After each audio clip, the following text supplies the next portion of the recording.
people all day long, because it's like, how can you meet the like just the part of the narrative? Yeah, This is better than like, you know, being McDonald's or something. You have to eat tons of your own crap. It's good stuff. all right. Well, I think we are live here. Edwin Martinez from Onyx Coffee with Dane Atkinson, CEO and founder of Odeko. And you're just going to have a meandering conversation and let it go where it goes. But I had the opportunity to meet Dane on a panel that we were both on in San Francisco, looking at emails last night. I think this was in the fall of 2019, and Odeko was kind of in the works. And your email I saw last night was an Odeko email. This was, I think, October, November. Yep. But there are some really great interviews online with a lot more content that we won't cover. If anyone's curious to go deeper, we'll share these links here, both on LinkedIn and on Instagram. But I guess I just wanted to set the stage here with this introduction to connect the commonality. So for us at Onyx, started with, we have a farm called Finca Vista Hermosa in Northwest Guatemala, and farming is hard. And you shared here before just going live, you've had a few bars and a coffee shop, and you failed miserably in coffee. And for us with a farm, it is very, very hard. And so I think there's some incredible hard to measure value that comes from pains and this growing desire to solve pains. And so that's kind of where I want to, if we were to put some boundaries on this conversation, the value of solving pains. But thank you for taking this time, Dane.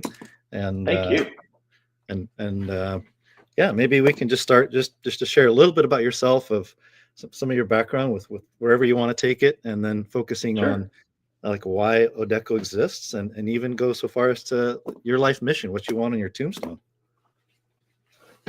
And that, no small coverage of territory and everything. No, we're going an inch wide and a mile deep, fast. Love it. Yeah. Well, again, thank you for having me. I'm really excited to share these stories. I think it's an important part of like the larger culture of coffee and startups. So I'm happy to be here. From my background, I'll go with the tombstone first. I've got ADHD and abundance of energy. It's always seemed like there needs to be space for people to invent their own stories, to build their own businesses. And with the amazing benefit of technology, the downside to it and globalization is that it's incredibly hard to do it as an individual operator. It's getting harder and harder and harder. So I got lucky. I realized that pretty early on in life, and I was able to focus on trying to build things to make small business work. As you know, I've got ADHD, so I also have bars and restaurants and a ton of other businesses. It's crazy. And it's only gotten harder to do those. And that's been lucky. I've from a stat standpoint, I've built almost a dozen companies. I've raised nearly $500 million and made many times that in returns or losses, because I've screwed up a ton of companies on my journey too. Yeah. Small and big. And this actually fed into Odeko. We had sold my last company to a hedge fund, which is providing analytics for like 500,000 small businesses. And we felt that was meaningful, but I screwed that up. I couldn't really find the right way to make the model work. And we saw Square and Toast fitting into the coffee world. We're like, maybe now it's a place we could actually bring some solutions. So we started when I met you, really. We hadn't even come up with a name. I think then at 19, we just had this idea that we could bring technology to work, and we started with this like predictive AI. Before it's cool, it's machine learning. It's much cooler now. Or just try like, hey, we'll help with the waste. We'll make it easier for people to make good decisions. And we realized very quickly that the coffee shop was as bad as the one that I had in 2006. Like there was nothing. The procurement was 10 vendors. Everyone was struggling. The major national providers were just squeezing the independent coffee shop. 9 trucks. That's why I was in the environmental panel with you. Like 9 trucks would come by every day, load in the store. You'd throw things in a garbage bag out so the homeless couldn't see it because you didn't want them to grab it. Like the waste systematically was just horrible. Massive carbon footprint and a lot of labor. Tons. And just morally really tough things to swallow. Like you'd see literally truck by truck drive by. So we moved into trying to do the commissary first as ways to build tools for coffee shops in the space and small businesses. And that worked out pretty well. So in New York, where we started, we would load coffee shops up in the middle of the night with the stuff they need. We have grown now to have buildings in 14 cities, and about a third of the coffee community is using us in some way or other, which is nice. We screw up a lot, but we're getting better. And definitely our mission is to try to make that infrastructure really solid, because we figure if a coffee shop has a commissary they count on and everything comes and you can count on it coming, which we take a lot of pride in, I'll be better. So that's how we got to here. And we started really scaling this about 3-4 years ago, once we figured out that no one cared about an AI, they cared about actual infrastructure. That's super duper hard. Yeah, so I know over the years I've been very interested with different tech companies that are mostly concept without too much validation, and I participated with one really aiming to apply blockchain to the supply chain of coffee, raw coffee from farm to roaster, having traceability, and really interesting. But long story short, over the last decade, and I would say a lot of this, I feel like I kind of hit a hard pause maybe 5 years ago, but it's really hard to take something that works in, I guess you think of the tech space, highly scalable. You think of delivering to coffee houses in Manhattan. It's something that takes a very fixed number of adding capacity to do a certain physical task. And so in the supply chain from farm to roaster globally, it's nice to see something that on paper or digitally can be just as simple and perfect and clear, but there's a big gap between the physical logistics of being able to execute and that. And I think where a phrase you've used a few times as I've got a couple of different videos here that I've watched of past interviews that you've done over the last year. And a phrase that's come up is solving real problems. And there's so many good ideas, but at the end of the day, I think part of the pain in messing up is to solve real problems. You make a lot of mistakes, but that's where the progress is. I think my wife just told me last night, she says, you know what? I think 95% of your ideas are pretty bad. And I took that as a compliment, and she meant it as a compliment. She's like 5%, like, so there's something good there.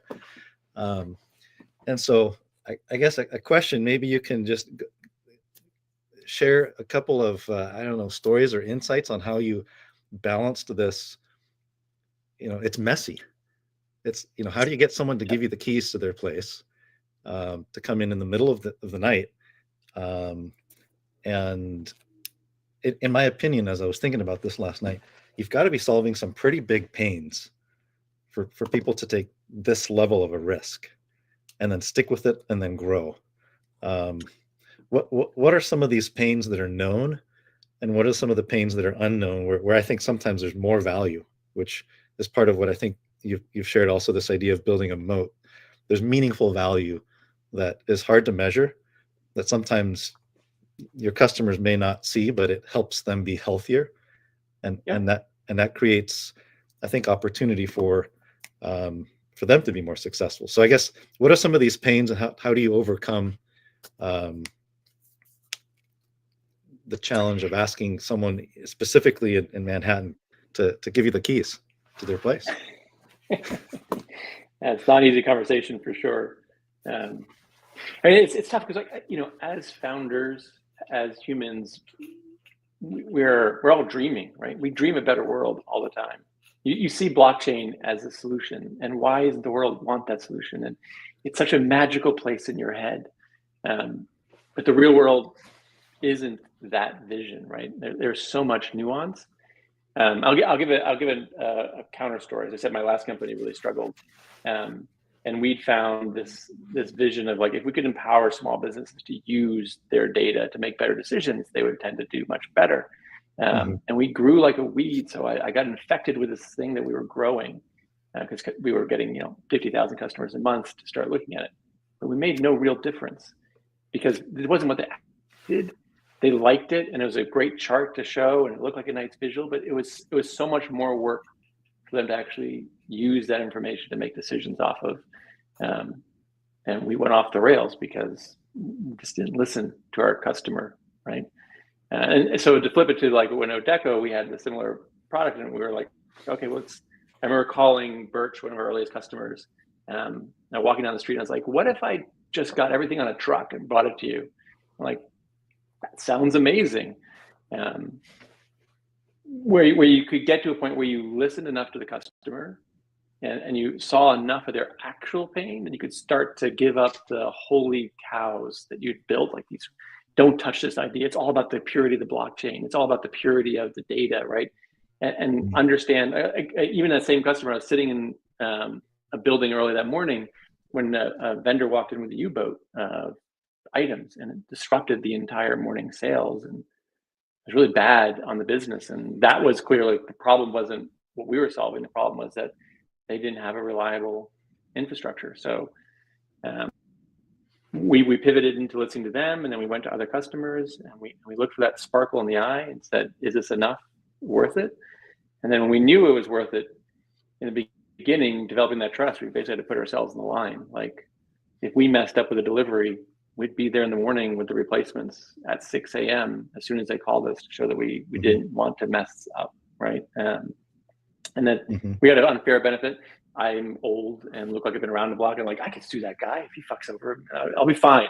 We were able to get a little bit of extra perk, I think, when we came into it. But yeah, I think that the macro lesson on this is you really have to not believe what you know is right, and you have to keep on pushing with the customer to find something that makes a really big difference. And then even after that, you have to see that you're having that difference, because you can get people excited about something, but in the end, it doesn't actually make a difference for them. So it's this combination of really living in the space of what you're trying to solve for people. Which, being in the coffee world now, it's interesting. I think that this is a problem that the industry has a bit, where people come into it with a vision of how they see coffee as a product, and how they see customers embracing that product. And it's gorgeous, and it's beautiful, and it's so visceral in their head, right? It's the size of the cup, it's the way the brand looks, it's the feel the customer has. It's awesome, but it's not always fully pressure tested, right? Because then you have a teenager comes in who wants the drink to be pink, which sounds horrible. It's a horrible offense to my version of it. But there's somewhere in there that I think the industry can continue to get even stronger, as it understands how that community is listening, and changes some perspectives they may have had to fit, what the customer really actually is hoping for. So some of the values are, I guess, just categorically, I'll break it down into two, and correct me if you see it differently, but I'm just curious how you perceive the two and how customers perceive them. But there's the hard cost savings, and then there's what you might say soft costs, the solving, just removing friction, removing, some of these can all be translated back to hard costs eventually, but reducing waste. We have, and this is kind of a stretch, but a big challenge in the supply chain for raw coffee is, particularly right now, the market is high and it's volatile. And so it costs more money today to do the same amount of business that we did yesterday. And that's a new reality for a lot of people. And then there's also a sense of, with the market being higher, people that are buying further out into the future will say, maybe I'm going to wait and not buy as far out into the future for the market maybe to come back down. And that's a risk, because it may come down a little bit, it may go up. And you really can't control the predictability of what your pricing will be. And so I just think about the hard costs and the soft costs. What are the things that you can and can't control? And ultimately, in my mind, I see the soft costs. The hard costs are going to be what they are, and you can continuously improve them. But the soft ones are, how efficiently does a business operate? And so I guess my question is, what are the bigger drivers, that bigger value propositions that you see, and how do you feel customers that you're partnering with perceive them? Are they valuing more the hard cost savings, or is it more labor efficiency and avoiding. I mean, the initial concept was predictive ordering, so that they're not ordering too much and that they have enough, and that takes time, and most people aren't going to get it perfect, and if you can set it up for them. And so there's hidden values there. And so I guess what are the bigger drivers for connecting and for sticking and staying? So you probably aren't going to like this answer. So I think if you take the mindset of operating a small business, you tend to fill your time with everything. You have no time, you have no capacity, you have very limited ability to review things. So if someone walks into your coffee shop and is like, listen, I can make you more efficient. I'm going to do some cool things. You're going to waste less. I'm going to make your staff work better. You translate in your head, it's like, who knows? And maybe it does, but who has time to figure it out? And if I figure it out, I have to tell my staff has to do something different. That's a pain in the butt. Like, it's not that they don't want that efficiency, but to process it under the duress that it takes to operate a farm or a small business, it's really, really hard. When you go to an enterprise sales, that's actually very easy because they're like, I'm just looking to turn a little bit of a knob here, make a little bit of efficiency. I want to look good to my boss. I can take 10% of, like, they can appreciate it. Small business can't. And that was one of the things that was actually, from a model standpoint, a problem with our original business, is that we could show actual like 20% improvement in sales because we would find where they missed an opportunity in having a water bottle, or they threw out pastries they didn't need to, or they just ran out and they didn't realize they're running out early. But that was theoretical and then had to be proven. So in our platform now, there's no reconciliation. You don't have invoices. You just don't staff this. There's tons of time savings, even just fundamentally from a model standpoint. You have one vendor instead of managing 6 vendors and 6 different pathways. No one cares. Like, really, no one cares. When you come into a store, this is cheaper, and it's delivered without the heavy minimums that you would see from other places, and it's reliable. And I think the second effect that our customers like is like, oh, actually, they are reliable. We track that very math-wise, and they didn't mess it up. And after a while, when they hire that third barista, and they're like, just go to this portal and manage everything there. And they're actually, I remember the old day where I had to teach them how to track down Susan at, this vendor, and do, like, all that work disappeared. So it gets stickier through time. But the front of the spike for small business almost always has to be an obvious victory, something that they know will work. And on that, they'll lean in incredibly quick because they know it will work. Anytime you're asking them, and there are, I'm not to underplay the soft values totally, in a competitive place where things are equal, they would like for sure the environmentally friendly. They would like for sure the more efficient. Like, they care. The beautiful thing about the small shops, they actually really care about all these pieces. But at first, they got to stay open, right? So, and it goes back to like the model that you're facing, is trying to figure out ways to bring that efficiency forward and explain how it's happening, because that tends to be where you can get the most understanding, and then you can back into all the other things that have to happen, and they'll listen. But yeah, it's a benefit for us, right? Because I think any customer comes in right now and sells a coffee shop on, like, hey, we can do employee tracking. It's just $49 a month. They're like, I'm not gonna take my credit card out. They're just gonna bill me forever. Like, there's just a natural aversion to like all that layering, versus if you build benefit, then it's easier, I think, to solve problems together. Yeah. So that's something you've also talked about, and I think some of these other interviews of approach internally, culturally in the company, of solving problems together, and having open feedback going in both directions, which I think is really healthy and necessary to perhaps catch opportunities that otherwise would be missed. If one person thinks this is a great idea and they're sold, and everyone else is just going to follow it, to have that open conversation that is probably healthy with customers as well as internally. 100%. I think that it's so easy to get into a yes cycle with a team, or a hierarchical structure where people feel like they have to feed in, and then you essentially take half the value of your company out, because you're reinforcing it's like living in social media. You're just getting reinforced on your thinking. It's like, oh, of course, it was awesome. It's the best way to go, and you just run down that road. And trying, That sounds obvious, but then when the person who delivers the no news to you, they don't always tend to do it in a way that you're mentally designed to receive it, right? I'm high diplomatic, so when someone's like, "That's a dumb idea," I'm like, "Oh God, oh." So you have to kind of reverse your own psychology to be like, anyone who is willing to speak the truth is a prized privilege, and though you may have people who seem quote unquote toxic because they're constantly spewing the truth or what they see as the truth, even if the truth is wrong, it sets a framework for a whole team to feel like, oh, well, if, Jane can be screaming to the hills about us not, tracking the hours in the truck, then maybe my idea fits in better. Also, I think I've said this in some of the things, but like my personal unlock where I started to get lucky to build even a more meaningful business is just realizing that I suck at so many things. And a lot of imposter syndrome being a founder, like, of course I have to be good at everything. Otherwise, why am I in this seat? It took a long time to realize as a founder, you can just own the dream, that vision I talked about. You can just be the person who's pushing the idea forward, or one of the many things. There's so many things that make these things happen.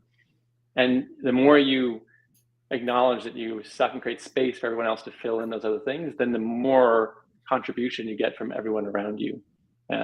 And that's where you get to the neural network where really amazing outcomes happen when you have, especially in a business like ours, but in a business like Coffee Shop, we have a lot of different personalities. You have people who are used to different kinds of experiences. They can share, oh, I saw this in this space, I saw that space, and you get quantum leaps, which is how you can, I think, scale really fast and make a more meaningful difference.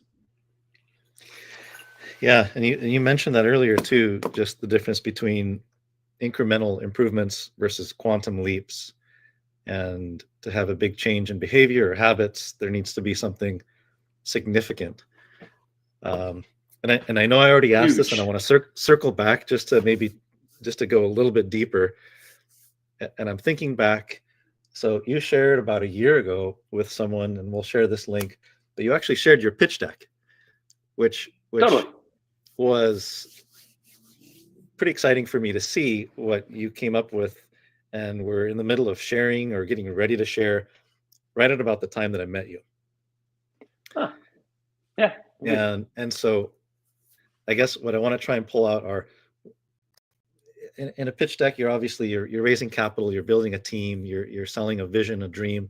And, in some roundabout way, it's like, here, when and how do I get my money back, or where's this going?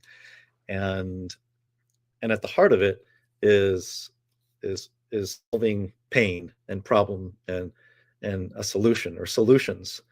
And so what are some of the same narratives that maybe are part of the pitch deck? How many times do you think you've pitched, I don't know, in a period of time that makes sense to you over the last year, 2 years, 4 years, 5 years? Oh, well, we're only 5 years old, but it's way over 1,000 pitch meetings, like structured with a lot of people staring at you, seeing if you're right. It's a ton. Okay. And it's been a particularly hard market in our financings this last year since the market turn has been hard. We've been lucky to get through them.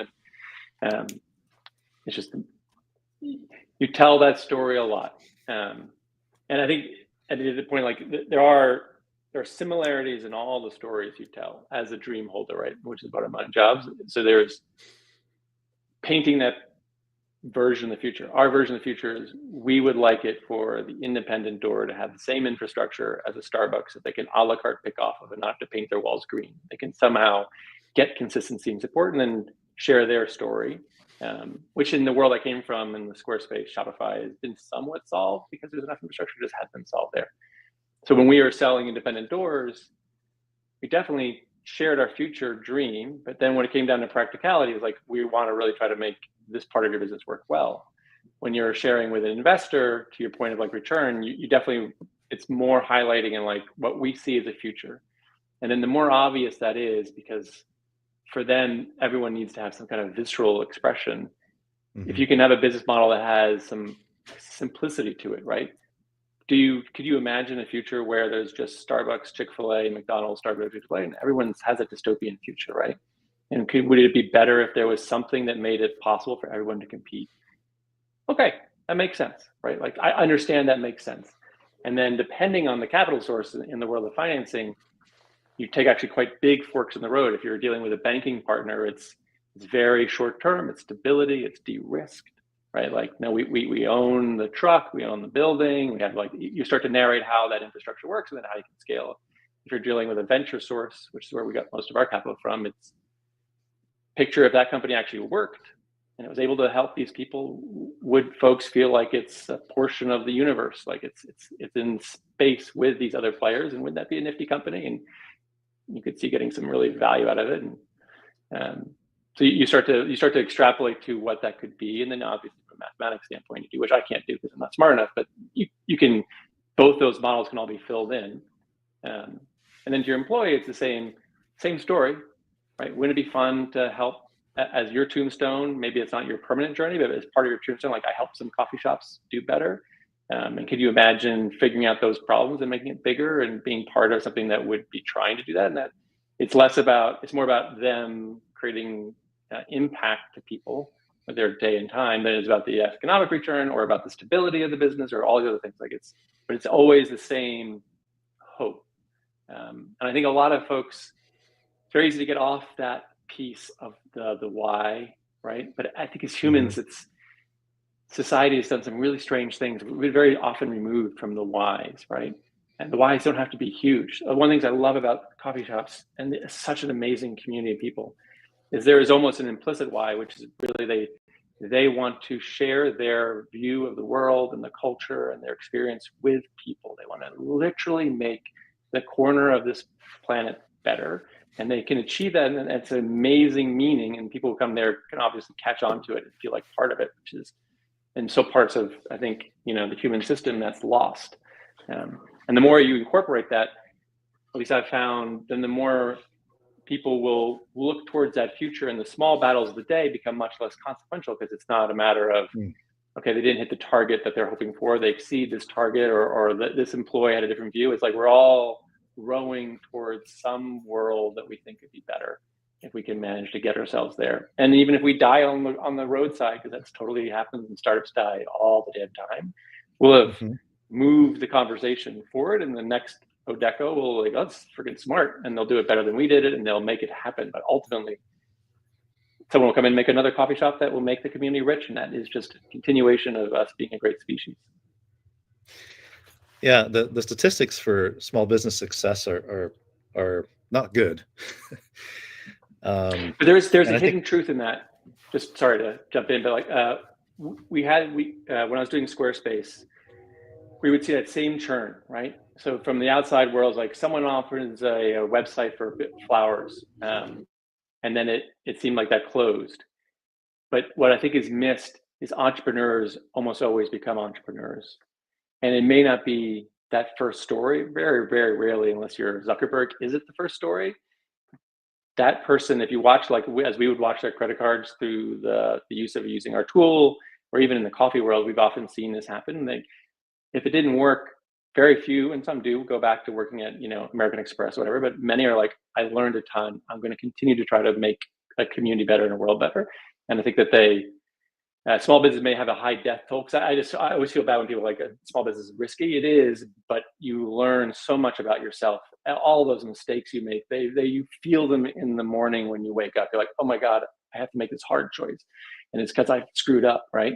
But then you look at yourself and like, that's because I made a decision based off the inner child, and you wanted to grab the steering wheel and was afraid of doing whatever it is, right? Like you see these things that I think you can miss in other parts of life, and you grow, and then you do it again, and you do it again, and you do it again. And actually the continuity of small business is surprisingly solid as a class. It's just not necessarily the name on the door that's as solid. Yeah, so in another way, you could almost label part of your, I'm saying you're referring to just small business owner operators this season and this season of business ownership. These are different names. These don't exist anymore, but this was an education.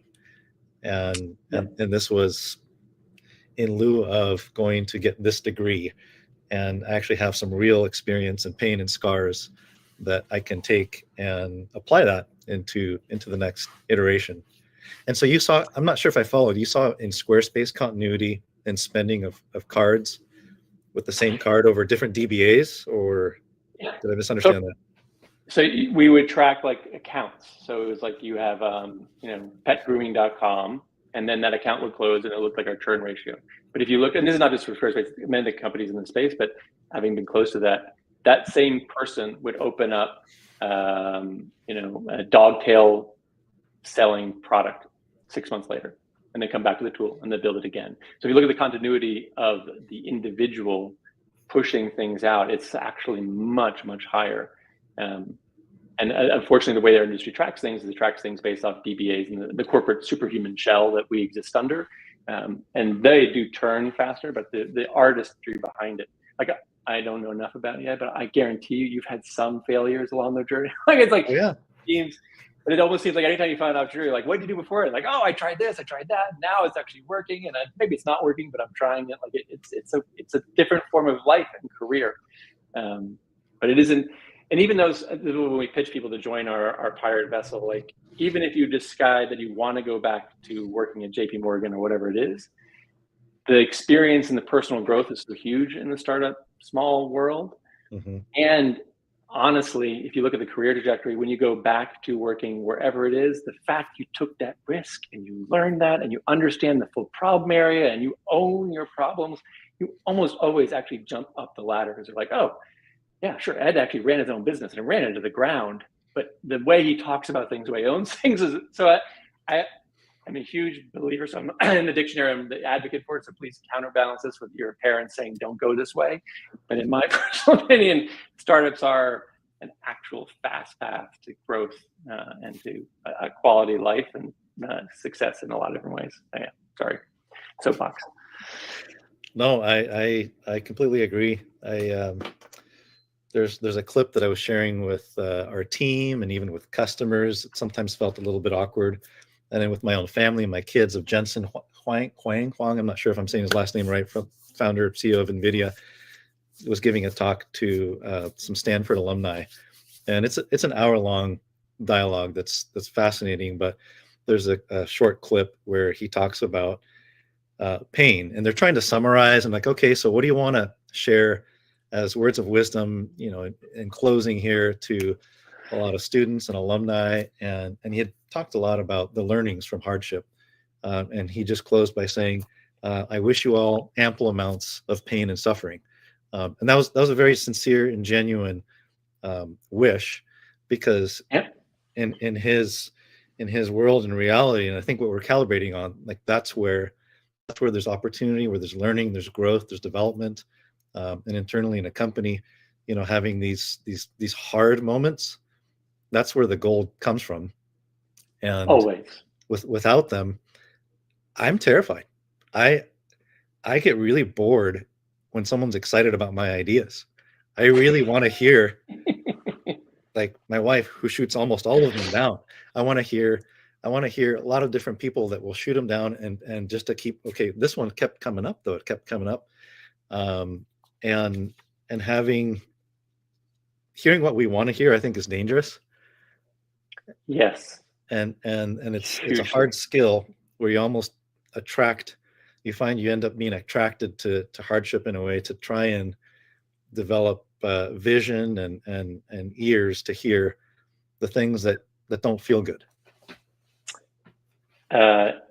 And there's so incredible amount of truth. Like if your wife is willing to tell you something's wrong, that's an incredibly important voice, right? The one is always like, it's a great idea. No, you're doing great. Everything's awesome. But even in life, when you pick choices of your path and you're able to say that's not the truth. I can avoid the conflict. I can hide in the system and not face it.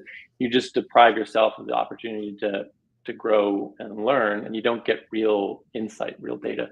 You run to pain. Literally run to pain, and those that are willing to provide the pain for you. And I like, my inverse test is when a lot of people say, like when Odeko pivoted its model from an AI to the infrastructure piece, our board thought we were totally freaking crazy. Like, why would you do that? Why would you shoot your valuation in the head like that? Like, why would you get a truck? Yeah. We like you because you built electrons. Like, what are you doing?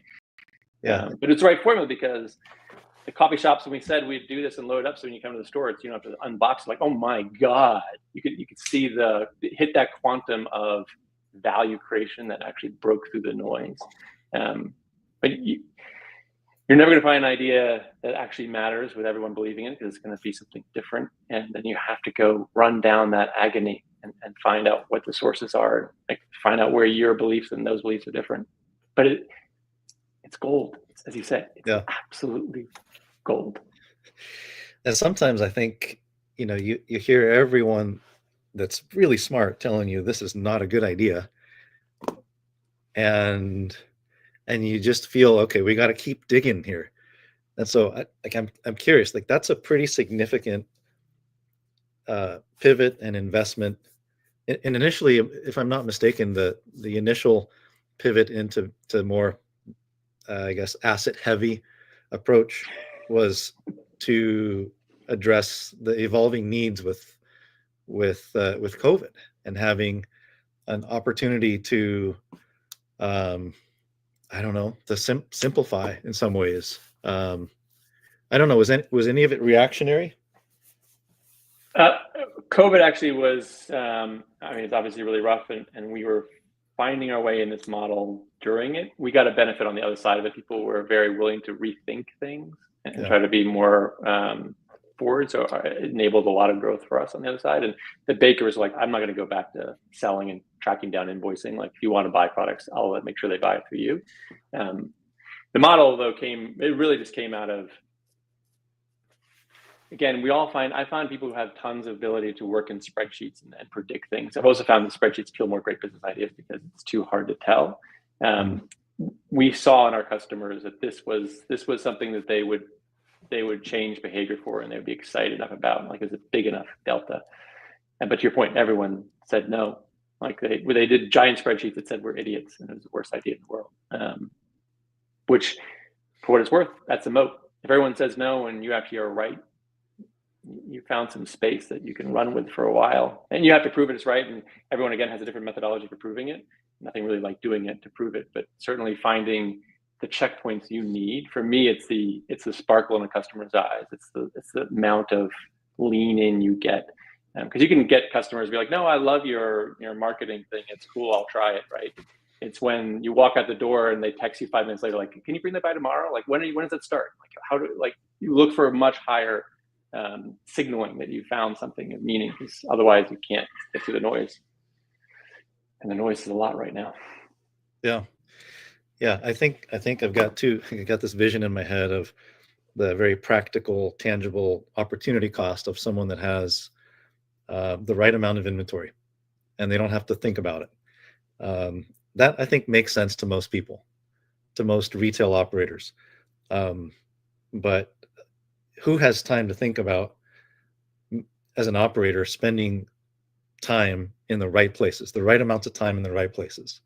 And usually there's demands pulling you everywhere. And if you could just hit pause and step back, most would probably, if you have time to reflect, bundle a lot of time invested in managing a lot of things that you might say, these are all important, but these aren't the highest and best use of my time. There's got to be a better way. And it's hard, I think if you're on the other side of that and you found some tools that can really solve those pains, it's really clear. But it's like a magic trick. If you don't know how it works, it's mysterious. And then when you're on the other side of it, like, okay, that's really obvious. This makes sense. And so what I think of is the, over time, the perception of opportunity cost of an owner, operator, manager's time. Big topic. It is like the Achilles heel of small business. It's really, having spent my life in this space, it's so hard for operators to do the materiality filter. What actually really matters? Where should I spend the time? Partly because they don't have the time to do it, or they've not created enough time for them to kind of think that through. Another part is they're trying to save. So they insert their own time anywhere they can because they think it's creating savings, when in fact it's actually costing them a lot more, but it's the perception of savings. The third, I think that a lot of us in the startup world have a form of ADHD, have a form of high energy, and there's a psychological reward for just slamming down problems, right? Like, it's a comfort area. I can handle those problems easily, right? So like, when you think about the diversity of the challenges small business has, they have all the challenges in the world. So the idea of taking a walk and thinking about how their brand develops, or how they can better communicate with their customers, or how they take that big shift, that's scary and unknown territory. Going through the inventory and making sure their staff is on service, and doing these things that they just do so well, feels neurologically rewarding. So I'm going to run to it, which goes back to your point before, like, as much as we can always try to push ourselves to where it hurts, right? That's the exercise that our muscles need. And from a value creation standpoint, the more you're able to not do those routine things and think about how you can create efficiency and look for those spaces, tends to be the better your business is. But it is a really hard challenge to do. And as a small business, you can do literally everything from sweep the floors to figure out how you nationalize your brand to, like, there's just an infinite amount of stuff that you can do. So getting I suck at this myself. It's just building the discipline to create that space, to look at those problems, and then to really, what I'll do even in my day personally is I will look at my schedule and I'll quickly score what I think the materiality is, all things I'm doing, and then at least bring awareness. My behavior never changes as fast as it should. It takes me a long time. I'm like, I'm pretty sure these 2 hours are useless, but I'm going to do them anyways. But I'm in them. I'm like, oh my God, I'm wasting my time. And then hopefully find something that's potentially more meaningful. Yeah, I think small business owners we're just plagued with a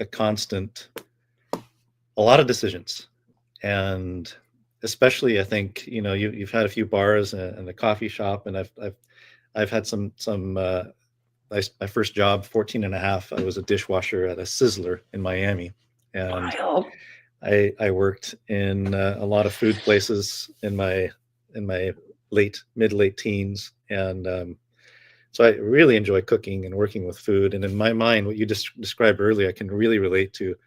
I was kind of ingraining, I think, some really healthy work ethic, but also very poor time management, and that I was really finding reward and being highly productive with a lot of things, which is great.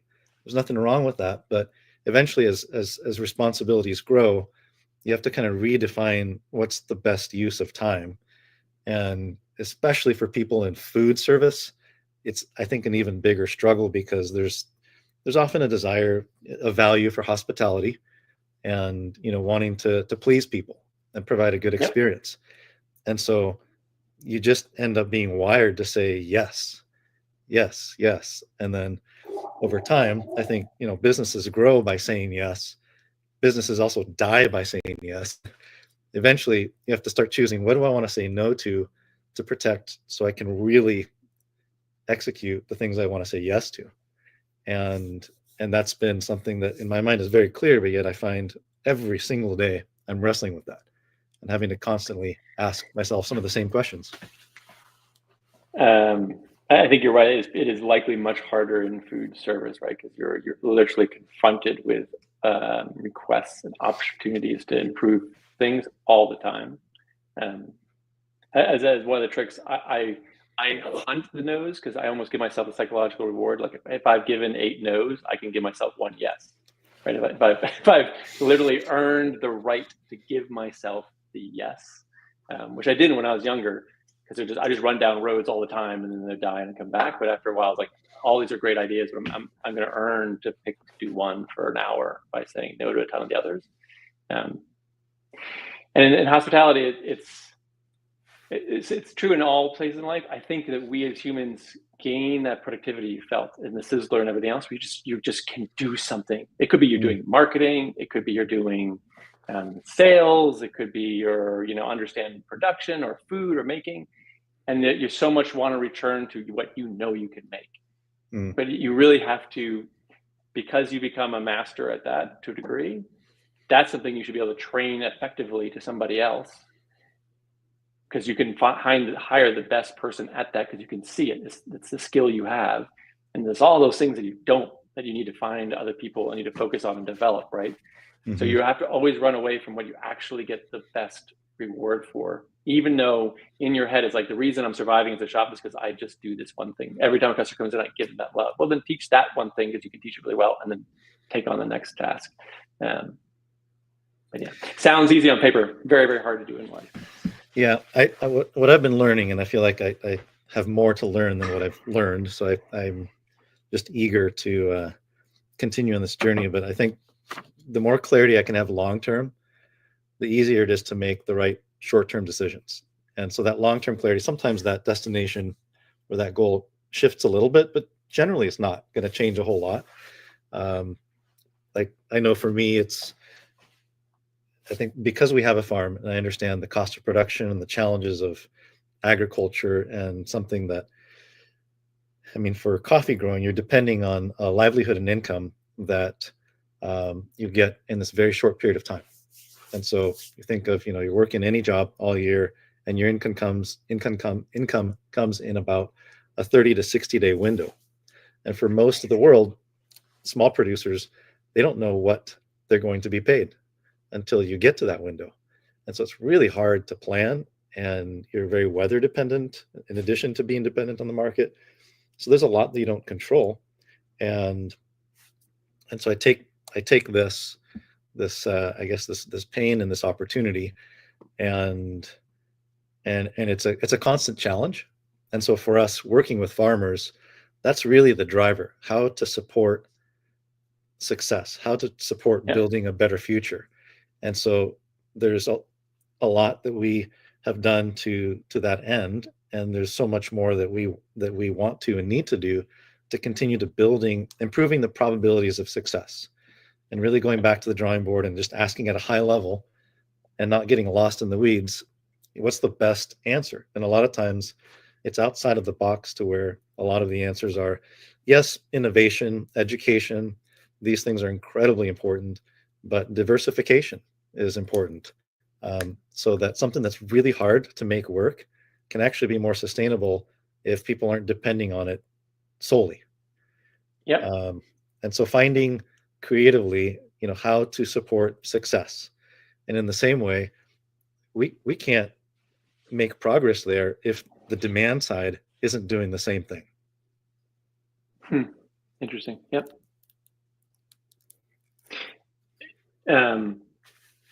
You're right in the power of vision as a way to filter activity.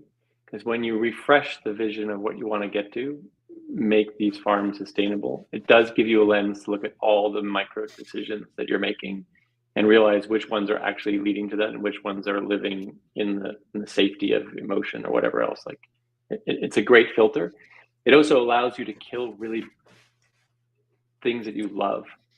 Like it sounds like that might be something in the system, but like I loved the AI we built. It was so amazing in the time. It was machine learning loop and all the rest of it, but it really, we could predict the croissant sales within a 15-minute brick, 90% accurate, 7 days out. Like that was freaking awesome. But taking that perspective, like how do we actually help coffee survive? Yeah, kill that baby. I mean, it's still there. We still use it all, but like that wasn't the solve, right?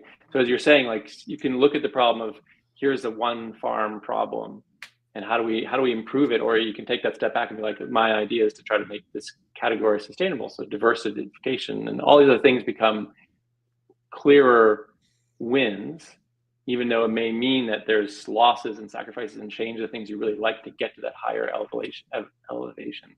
But it also sits with our coffee shop owners. You see them like maybe the idea is great, but the location, the corner you picked isn't it, right? Like if the vision is to say something to the world, what is the actual methodology? And it doesn't always exist in the thing you first tried. In fact, almost every major business is not at all what it was when it first started, right? We aren't, most things aren't, but they had a bigger vision they're going to try to solve something, and they would move through the arc of discovery and failure and closure because they kept their eyes on that North Star. But it requires focus, it requires like clarity of that vision and repeating it. And then even repeating to the community around you, as we talked about before, like your team, having other people that realize you're buried in the system and you're forgetting the bigger mission can also be very helpful, because they'll remind you, okay, and you're running down the wrong path. You're focusing on this one thing. Yeah, the answer isn't always trying harder, it's trying different and trying different again. Dane, there's a question here. This is from Redberry Coffee. Edwin, what is your biggest pain point in your value chain from farm to customer? So I'll answer that in a second. And then how would Dane approach that problem? And the third follow-up, what trends are you seeing in purchase behavior of customers with increase in pricing? So the first one, the biggest pain point is, I would say in general, predictability, or lack of predictability is the biggest pain point.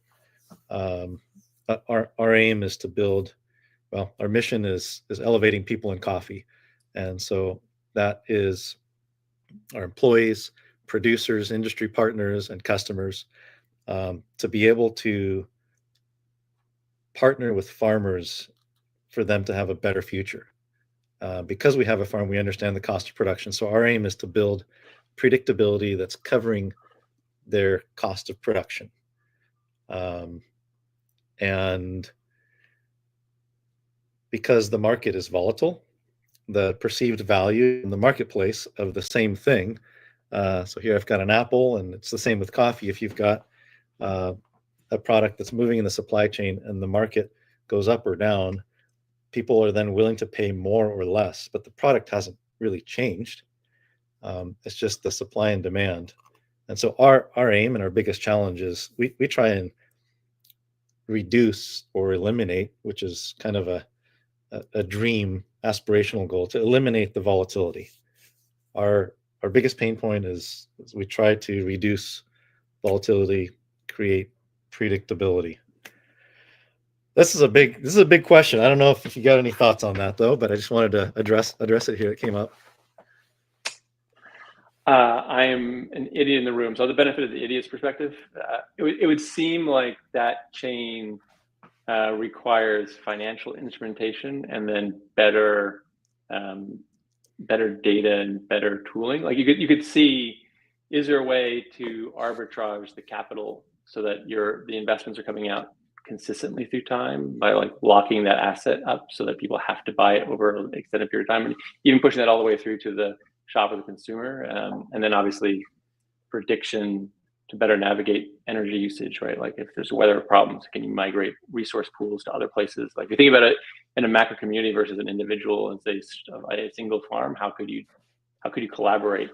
Or even from like an insurance shield. We thought about this for coffee shops, which we haven't gotten to, but like, could we create a singular pool of capital? We had a ton burned down literally in the last week.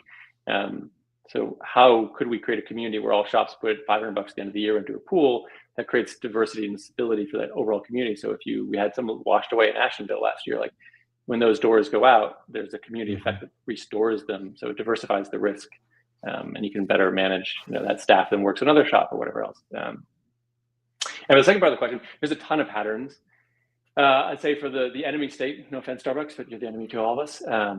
They are starting to really suffer. They grew 1% last year with a 20% reduction in their EBITDA. They are seeing a new community of coffee shop consumers, which is giving teens high doses of caffeine with lots of sugar and color in an unmonitored fashion, which is crazy, but it's actually becoming part of their revenue stream. And then we see it very differently based off of the national footprint. So in the independent doors are actually doing well. We're seeing growth upwards of 10% annually for independent doors. They are having basket size changes as people are feeling the inflection of money. So there's a bit of a tailor down on that extra add-on in the basket, but not always as bad as you'd expect. Certainly not as bad as you'd see in a high-end restaurant or certain other categories. High-end restaurants are doing fine because there's tons of rich people, but there's some spaces that are getting really clipped. Flavor profiles are changing it very quickly, which is surprising. And I was just trying to say, like, I think shops getting more tuned to how their customers are looking. That teen swell is happening in other places. People looking for brighter, looking more to energy, looking to other mixtures coming into coffee. Coffee shops are becoming, I think, especially as alcoholism or alcohol consumption changes, they're becoming like the new fun place to go that is an energy shop or an experience shop. So the diversification of SKUs seems to be taking off, and we certainly see it in the sales we do of different kind of items. But the macro positive is coffee as an industry, and this is something that's got to be really interesting on the supply line, right? Like the demand curve is generally going up. People are still embracing and enjoying the addiction. The channels with which they get it and how the capital flows through is very different, but it's a surprisingly stable spot in a very volatile universe. Yeah, I mean, a lot of things happen in cycles, and I think there's an element that you mentioned of consumption of more sugar and color at a younger age, which that's just layers of flags that in my mind Just a few. I think I don't know. I think of my kids, and I think, I don't want to say yes to them all the time either. I want to say no, but sometimes I want to say yes to something I want to say no to, just so they can experience pain, and they can come up with their own no, because if they do, then they own it. And like I wonder, like, if and when will that happen? Uh, I'm definitely not expert at that one, and I think you're probably a better dad than most in the trying to actually develop your kids. I think it was certainly, if you look back in history, like the cake pop inside of Starbucks was like an obvious burger. Like, we're gonna have milkshakes so that your kids can get the yes while you get your addiction solved, and that has turned into, as I said, much more high energy. We'll put 80 grams of caffeine here, but it won't have coffee caffeine in it, and it'll be bright, it'll be sugary, and actually we have empty space because no one wants to go to our shops anymore. So kids come in after school and hang out here. Is stupidly unhealthy on a societal basis, and I don't think those kids are necessarily being guarded. Is why I think it's a really weird divide. But beyond that, there is like the mesha bubble tea into shops. The idea that you don't have to necessarily jack up kids, and the generational shift, that you can give them a broader taste set and still actually have that genuine or classical coffee experience as part of it. I think there's a convergence, and that's one of the wonderful things about small business is their agility is incredibly high, and they care about the community in a way that a globally owned franchise owned by some foreign country actually could ever care. So figuring out how to nuance, okay, there's this enthusiasm to to our spot, which hadn't happened for the 20s and 30-year-olds, and we want to try to provide different experiences that could be really healthy and also capture a lot of audience, because bars are struggling. A lot of other industries are struggling, and our community is actually a place, I think, one of our investors has framed the coffee shop as the new community center, the new church, right? And one of the few places that people are still going to, they're still getting connection, they're still seeing people, they're still talking to another person versus working through a digital kiosk. They're becoming increasingly societally important. And there's all those tens of thousands of guardians out there for our society running these little shops. How can they capture that wave and be part of it? It's really interesting. It's a great space. Well, we're coming up here on close to an hour. Dane, I asked you something early on, and you kind of addressed it, but what do you want on your tombstone? I would love it if it had some nod to made a bit of a difference in small business. And not, I think of small business as the manifestation of the creation act. You have a dream, you've nurtured that dream, and you've taken your idea from your head, and it has appeared as something in the world that others enjoy. That is so unbelievably beautiful. And throughout the history of humanity has never really happened where people could just say, I'm going to create a coffee brand, I'm going to create a store, I'm going to create these things. Like, it is incredibly important, I think, from a society that we have that engine of expression happening. And if I've made any difference in my life to that, it will have been a life worthy of existing. And so, yeah, hopefully. Yeah. Oh, not for decades and decades and decades on it. No. I've just been talking with some of my immediate family more, with my wife and my parents and her parents, and these are at first maybe uncomfortable conversations of what you want said at your funeral, and planning. And some of this just goes back to, I think, thinking with the end in mind, and thinking about just what are we working for, and why, and taking a step back to decide what are the things that are most important. And I think there's something beautiful, I think, about it's very hard to measure, but the opportunity with supporting small business and being able to, even if it's in a small, or in this case, I think pretty measurable, positive ways to improve probabilities of success by addressing pains and assisting and simplifying. And a lot of times, economic sustainability is just as simple as finding ways to simplify. Yes. And most of us care about a lot of things, and the tendency is to do the opposite. Yet, if we care about what we're doing, we have to fight that and say no, and decide what we want to say no to. Sorry, there's a train right here. Good vibes. Well, where are you located right now? Are you in? I made some humans, so I live north of New York. It Okay. makes more sense for them. But yeah. Yeah. I'm in Bellingham between Seattle and Vancouver, and Oscar, who set us up, is in the Arts District in Guatemala City in our office there. Nice. Yeah. Well, thank you so much for your time, Dane. I don't know if you have any closing thoughts or comments you want to share. I think I'll steal the ones that you already gave. For those of you who are listening, who are thinking about joining the space, please do. It's such a great growth curve. The world needs you. We don't want the space station in the future to be just run by Starbucks. We'd like it to have a lot of variety and fresh coffee and farms that feed it. Like it needs everyone. And the only way to get there is through actual hard work. And it's incredibly meaningful to face those challenges. So God bless you. Awesome. And for those of you doing it, God bless you and thank you. Yeah. And if you want to learn more and go deeper on the tech side, we'll provide some links to some past interviews that I think are fascinating. I think the context here, obviously wanting to connect with some relevance within our coffee supply chain, but we'll be sure to put some of these links through on LinkedIn, and I don't know if we can on YouTube or Instagram, but this is an evolving thing. So thank you so much for your time, Dane. Thank you. And really appreciate it. Have a wonderful weekend. Yeah, me too. Thanks so much. Bye.